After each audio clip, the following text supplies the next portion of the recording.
Hello student, मैं संजय चौहान। आज हम बच्चों क्लास 7 का लेसन नंबर 3 हमारी बदलती पृथ्वी टॉपिक के बारे में अध्ययन करेंगे। पिछले वीडियो के अंदर बच्चों हमने नदी के जो कार्य थे, जिसमें हमने जल प्रपात, इसके अलावा जल वितरिकाएं, डेल्टा, इन सभी, इसके अलावा गोपुर झील या चाप झील, उन सब के बारे में अध्ययन किया। इसके अलावा हमने समुद्री तरंग के बारे में, उनके बनने वाले कार्य के अंदर भी देखा, जिसमें हमने देखा कि समुद्री गुफा है और इसके अलावा स्तंभ है। इसके अलावा हमने और भी विभिन्न प्रकार के जो तत्व हैं उनके बारे में अध्ययन किया। जैसे बच्चों आपको मालूम है, आज हम ले रहे हैं हिमनद के कार्य। हिमनद क्या होता है, फिर हम देखते हैं हिमनद के कार्य। हिमनद क्या होता है? सबसे पहले हिमनद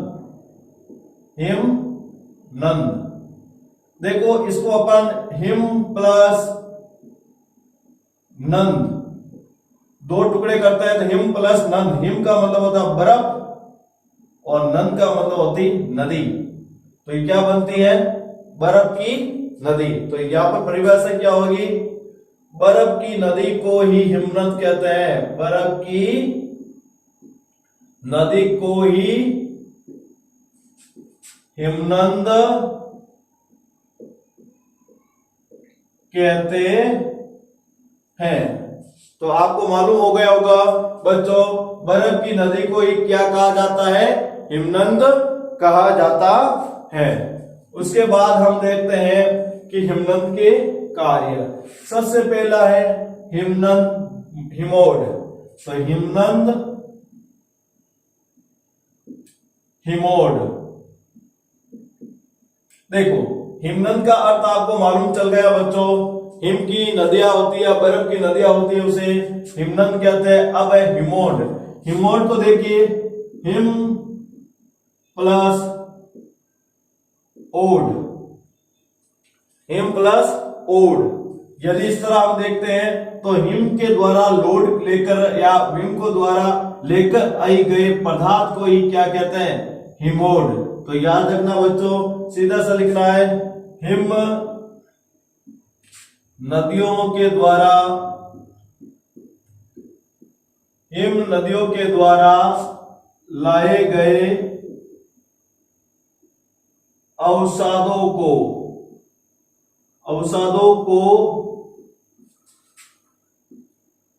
हिमनद हिमोड कहते हैं। नदियों के द्वारा लाए गए अवसादों के जमाव को, अवसादों के जमाव को हिमनद हिमोड कहते हैं। तो आपको हिमनद की परिभाषा पता चल गई, हिमनद हिमोड की परिभाषा चल गई। नदियों के द्वारा लाए गए अवसादों के जमाव को हिमनद हिमोड कहते हैं। फिर अपन का ये हो गया फर्स्ट, ये है दूसरा ड्रमलीन। ड्रमलीन क्या होता है? आपको थोड़ा सा ही ध्यान देना है, कुछ ज्यादा नहीं है। देखो, नदियां जो अवसाद लाती है या हिमोड लाती है, यदि उन हिमोड को अंडे के जो कटे हुए अंडे का जो कवच है उसको उल्टा रखने पर, जिस आकृति से, या टोकरियों को जब उल्टा रखते हैं उस आकृति में जब कोई अवसाद के टीले बन जाते हैं, उसको हम किस में लेते हैं? ड्रमलीन। आपने देखा होगा इस तरह टोकरियों की तरह इस तरह अवसाद जमा हो जाता है तो क्या बनता है? ड्रमलीन। तो ड्रमलीन के बारे में हम देखते हैं, परिभाषा कैसे बनती है वो। हिम नदियों के द्वारा लाए गए अवसाद जब उल्टी टोकरी के समान या अर्ध कटे अंडे के छिलके के समान जब अवसाद जमा हो जाता है उसे ड्रमलिन कहते हैं। वापस सुन लेना। हिम नदियों के द्वारा लाए गए अवसाद जब उल्टी टोकरी के समान या अर्ध कटे अंडे के छिलके के समान जब अवसाद जमा हो जाते हैं उसको हम क्या कहते हैं? ड्रमलिन। ठीक है बच्चों, अगला है टील। टील क्या है? आपने एक पवन द्वारा शिलाकृति बनती है स्रक।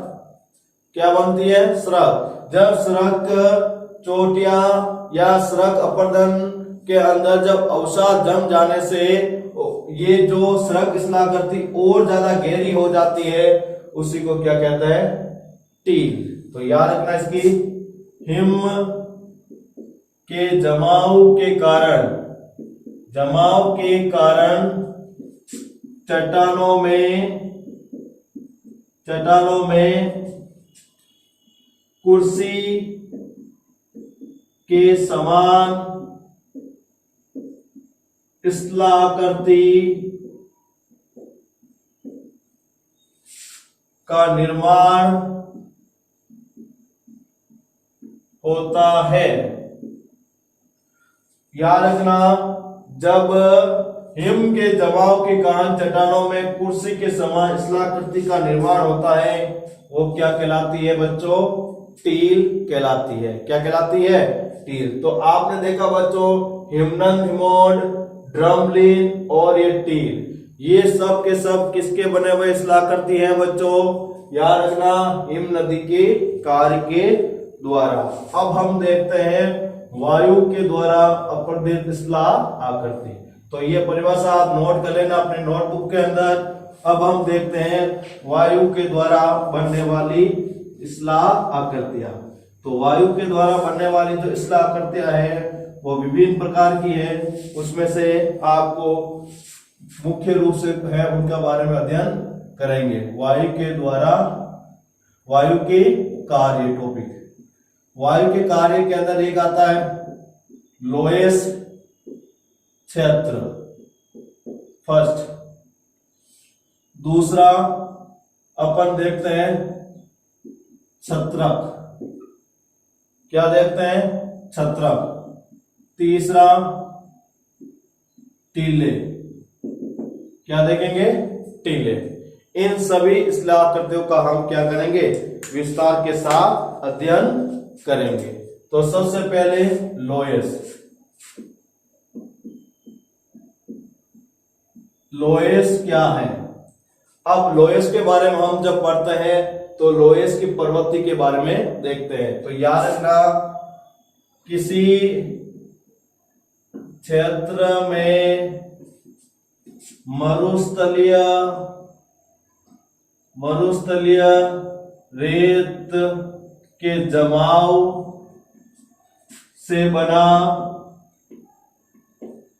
जमाव से बना क्षेत्र को लोएस कहते हैं। किसी क्षेत्र में मरुस्थलीय रेत के जमाव से बना क्षेत्र को क्या कहते हैं? लोएस कहते हैं। विश्व के अंदर जो लोएस क्षेत्र है, विश्व के अंदर लोएस क्षेत्र, विश्व के अंदर जो लोएस क्षेत्र है वो चीन देश में पाया जाता है। कहां पर पाया जाता है? चीन देश में पाया जाता है। तो याद रखना, लोएस की परिभाषा, किसी क्षेत्र में मरुस्थलीय रेत के जमाव से बना क्षेत्र को लोएस कहते हैं और विश्व के अंदर लोएस क्षेत्र चीन के अंदर पाए जाते हैं। अब है दूसरा छत्रक।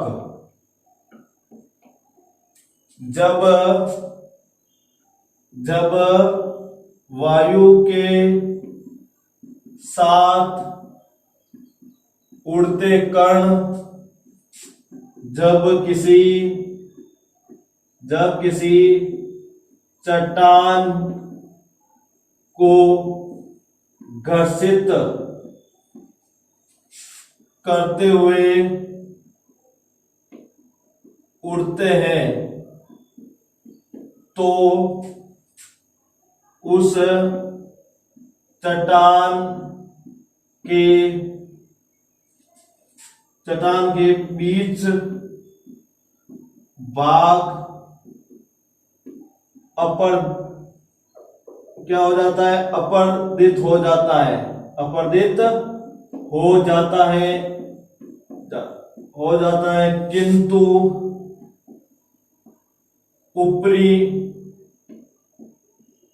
भाग पर ये हवाएं या यह पवने रेत युक्त नहीं पहुंच पाने से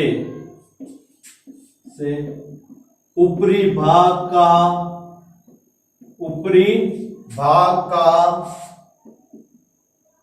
अपर्दन नहीं हो पाता है, जिससे बनी स्थलाकृति को छत्रक कहते हैं।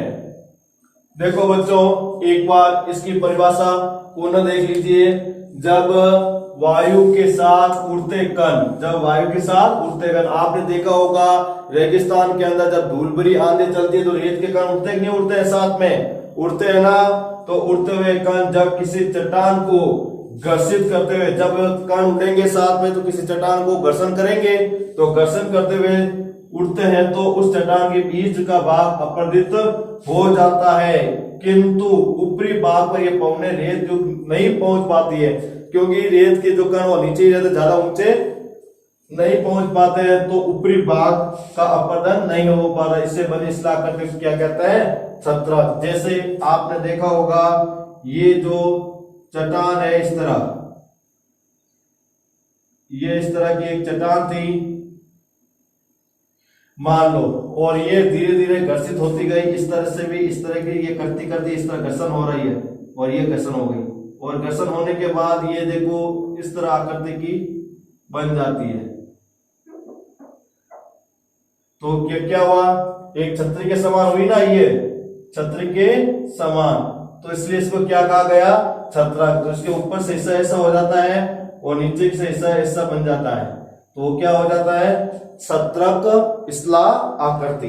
अब छत्रक स्थला आकृति के बाद में हम देखते हैं टीले। अब टीले क्या होते हैं या कितने प्रकार के होते हैं? आपने देखा होगा राजस्थान के अंदर मुख्य रूप से जो टीले होते हैं वायु के द्वारा अपर्दित, वो 3 प्रकार के मुख्य रूप से देखे जाते हैं टीले में। पहला है अनुदैर्ध्य, ठीक है, दूसरा अनुप्रस्थ, तीसरा बरखा। तो पहले इसके अंदर देखते हैं।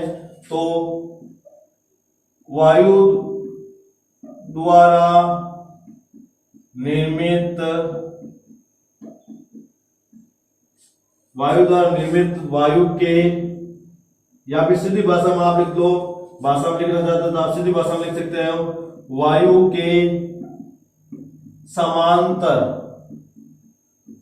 समांतर बनने वाले रेत के टीलों को वायु के द्वारा या वायु के समांतर बनने वाले रेत के टीलों को क्या कहते हैं बच्चों? अनुदैर्ध्य। दूसरा अनुप्रस्थ, ठीक है बच्चों।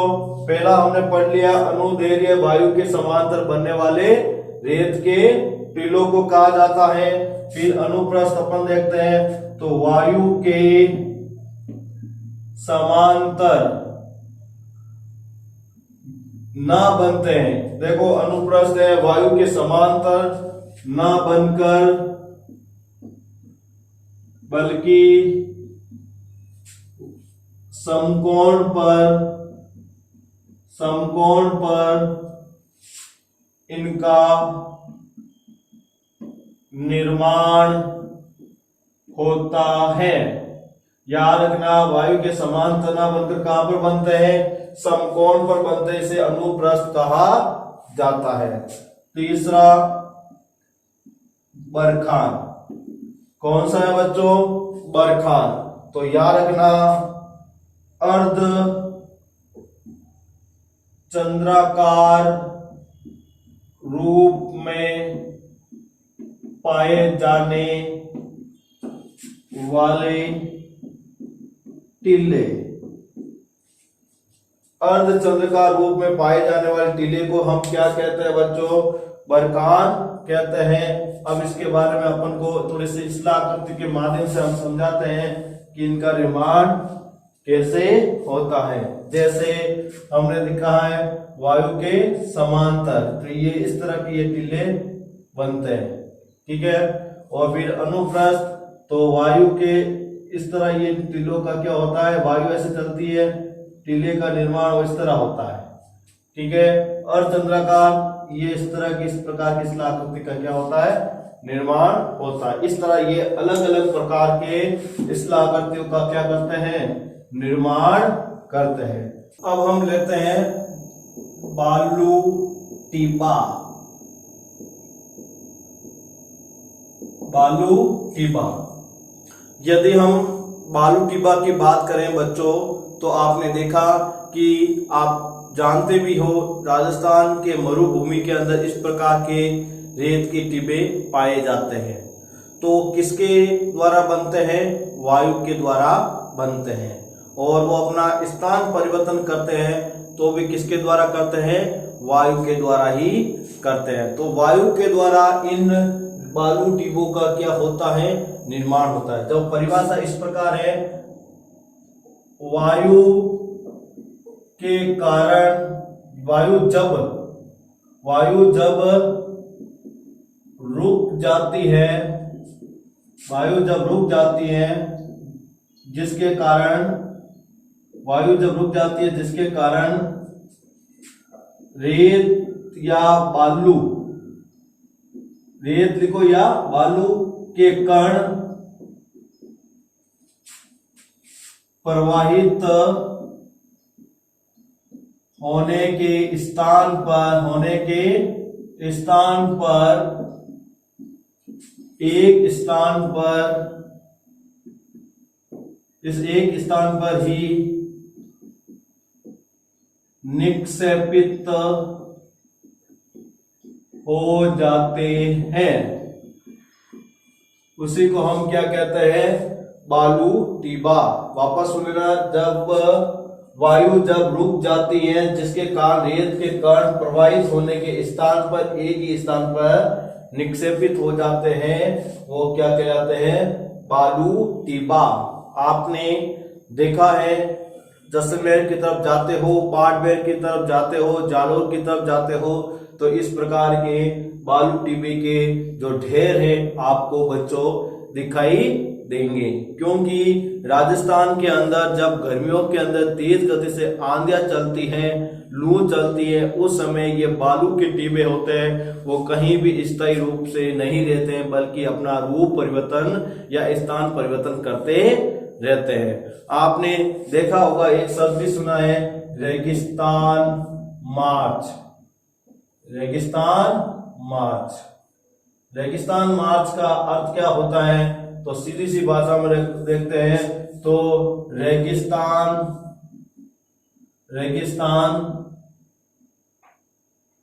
का आगे बढ़ना, या फिर हम लिख सकते हैं मरुस्थल का आगे बढ़ना। मरुस्थल का आगे बढ़ना क्या कहलाता है?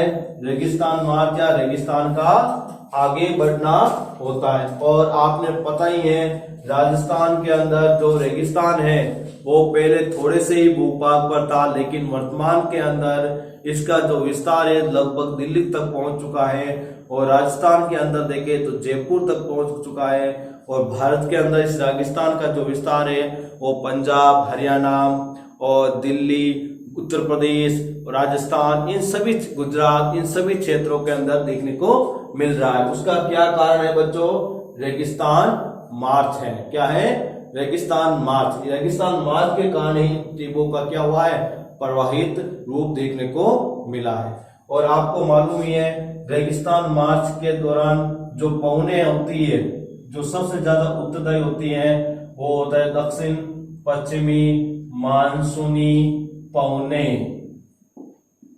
रेगिस्तान मार्च के लिए सबसे उत्तरदायी ये होती है दक्षिण पश्चिमी मानसूनी पवनें, जो कच्छ के रण की साइड से आती है और अपने साथ क्या लाती है? लवणीय कण, जिसके कारण मिट्टी की जो अपनी उर्वरकता है वो खो देती है और मिट्टी लवणीय और हो जाती है, जिससे उत्पादन क्षमता में क्या आ जाता है? गिरावट आ जाता है। और आपको मालूम ही है रेगिस्तान के अंदर इस प्रकार के बालू टिब्बे का निर्माण होने का कारण है एक तो अपरदन प्रक्रिया और दूसरा है निक्षेपण प्रक्रिया। ये दो कारक ऐसे हैं जो विभिन्न प्रकार के इस बालू टिब्बे का निर्माण करते हैं, छत्रक का निर्माण करते हैं, लोएस का निर्माण करते हैं। यदि रेगिस्तान में अपरदन प्रक्रिया या निक्षेपण प्रक्रिया नहीं हो तो किसी भी प्रकार का ये इस प्रकार की जो टिब्बे हैं, बालू टिब्बे हैं, छत्रक है, लोएस है, उनका निर्माण नहीं होगा बच्चों। अब आपसे पूछ ले सर अपरदन क्या है, तो याद रखना अपरदन के सीधी सी परिभाषा है प्रत्यक्ष व अप्रत्यक्ष। देखो प्रत्यक्ष व अप्रत्यक्ष, प्रत्यक्ष में हम ले सकते हैं वायु जल तथा और विभिन्न प्रकार की क्रियाएं और अप्रत्यक्ष क्रिया के अनुसार हम जो देख नहीं सकते फिर भी मिट्टी का क्या होता है? अपरदन होता है। तो प्रत्यक्ष और अप्रत्यक्ष क्रियाओं के कारण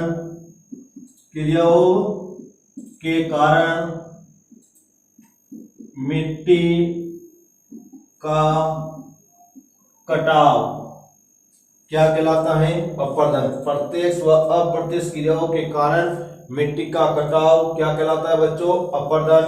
यदि अपन पूछ लेते हैं वायु अपरदन किसे कहते हैं, तो सीधी सी परिभाषा है वायु के द्वारा मिट्टी का कटाव। वायु अपरदन की परिभाषा पूछिए तो सीधा लिखना वायु के कारण मिट्टी का कटाव क्या कहलाता बच्चों? वायु अपरदन। और यदि जल अपरदन की परिभाषा पूछे तो आप सीधी भाषा में लिख सकते हो जल के द्वारा मिट्टी का कटाव। जल के द्वारा मिट्टी का कटाव क्या कहलाता है? जल अपरदन। ठीक है बच्चों। फिर दूसरा बिंदु है निक्षेपण।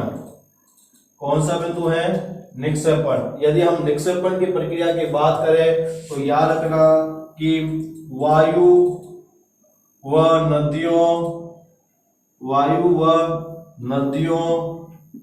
के द्वारा लाए गए अवसादों का जमाव भी क्या कहलाता है बच्चों? निक्षेपण। वायु और नदियों के द्वारा लाए गए अवसादों का जमाव भी क्या कहलाता है? निक्षेपण होता है। यदि नदियों के द्वारा लाए गए तो जलोढ़ बन जाता है और हिम नदियों के द्वारा लाए हो तो हिमोड बन जाता है। तो आपने देखा बच्चों कि वायु के द्वारा अपर्दन एवं निक्षेपण के दौरान भी विभिन्न प्रकार की इसलाह आकृतियों का क्या होता रहता है, निर्माण होता रहता है। तो आज बच्चों आपने हमारी बदलती पृथ्वी के अंदर मुख्य रूप से आपने दो महत्वपूर्ण बलों के बारे में जानकारी प्राप्त की, एक अंतजनित बल और एक बहिर्जनित बल। अहिर्जनित बल के अंदर हमने महत्वपूर्ण बिंदु जैसे भूकंप है, ज्वालामुखी है, भूस्खलन है, इन सब के बारे में पढ़ा और फिर पर्वत निर्माणकारी प्रक्रियाओं के बारे में भी जानकारी प्राप्त की। उसके बाद बहिर्जनित कार्य के अंदर हमने समुद्री तरंगे के द्वारा बनने वाली इसलाह आकृति के बारे में हमने अध्ययन किया। उसके बाद हमने जल द्वारा या नदी के द्वारा बनने वाली जो इसलाह आकृति हैं उसके बारे में हमने अध्ययन किया और अंत में हमने वायु के द्वारा निर्मित जो इसलाह आकृति या वायु के द्वारा रेगिस्तान के अंदर अपर्दन एवं निक्षेपण के कारकों के कारण जो अलग अलग प्रकार की इसलाह आकृति का जो निर्माण हुआ उसके बारे में भी आपने अध्ययन किया। आपने देखा कि रेगिस्तान में वायु अपर्दन के दौरान आपने छत्रक, लोहेस, बालू टिबे और इसके अलावा बरकान, अनुप्रस्थ, अनुदैर्घ्य, इन सभी प्रकार के इसलाह आकृतियों का क्या होता है, वायु के कारण अपर्दन होने से बनते हैं। तो आपने इस वीडियो के अंदर जो महत्वपूर्ण बिंदु थे उनके बारे में विश्लेषण के साथ अध्ययन किया है। अब हम नेक्स्ट वीडियो के अंदर नए लेसन के साथ लेसन नंबर 4 उसके बारे में अध्ययन करेंगे। Thank you.